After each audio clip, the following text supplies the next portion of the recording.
Good morning. Ngasi sagon sin numit ko. Sagon sin numit ki karti message yung minarase. Sagon sin numit ahambada akogi sagon sin numit ki se ko. Number se 25 lere aduga color dana akoina sina baya base sagon sin numit ki na hangapan ko base kai gumba du minus sina bi bai ko. Adu duma lere aduga amana kaino se ko akoina cha bagi wen haira gadi hadi change fu matam da akoina yellow machu gi pot an hairi machu se maming ko ina kitang hai tar ko yangang se. Yangang kitang gumba happy ba hai tar ko just kitang maming ko na smile lawra ko maina happy ba adu duma lere ko. Adu duma to bi bai adu ahambada ko yi karti message yenga se du timing of so happy haijira ge ko hadi kaino numit ki oina ngasi khoigi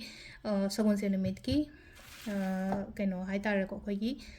matam afaba se ko adu sida leire card number 1 sida leire card number 2 sida leire aduga card number 3 sida leire ko hadi ahamba ani shuba ahum suba ko ahamba khan banga yenga se ko sida hadi first card khan banga gi oina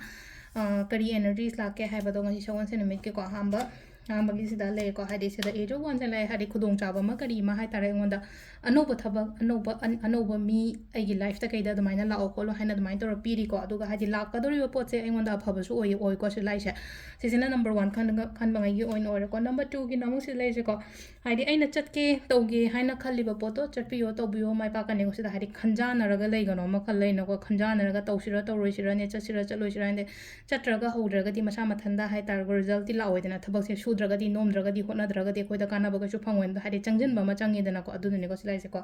number 3 gi na silai se ko hadi everything ai gi favor da oina oida aina lande na khalaga di ko hadi aina mai pak pa aina mangol oiba haibadu oiri ba sida aina kemta landa ba miem oiraga di suppose aina lalaga di hadi ngasai landri ba mi du do oina phagi ni ba du kan da ko aduna hadi ai land ba na joy oi ha ba ne sam na har ba da ko sisina akoi gi card ki message le ko timings ne ke pung manga ga mini ni fu da gi na pung 8 paung le ko adagi pung 8 ga mini ni fu du ni na pung 8 ga mini ni fu ni thoi na pung 1 ga mini ni fu du paung le adagi amo pung 3 ga mini mari nung da oiram gi ni ko si ja pung 3 ga mini mari da gi na pung 8 ga mini ni fu mari paung le ko adai pung 13 ga mini 3 da na 12 ga mini ni fu ni thoi paung le aduga mathangi nongalam dai gi na pung ani ga minute kuni thoi dena kaino phawa ayuki pung manga ga minute ni fuma thoi phom le ko sisina khoi gi ngasi gi oina afaba timing ko adu sile re khoi gi daily card message se ma'am thank you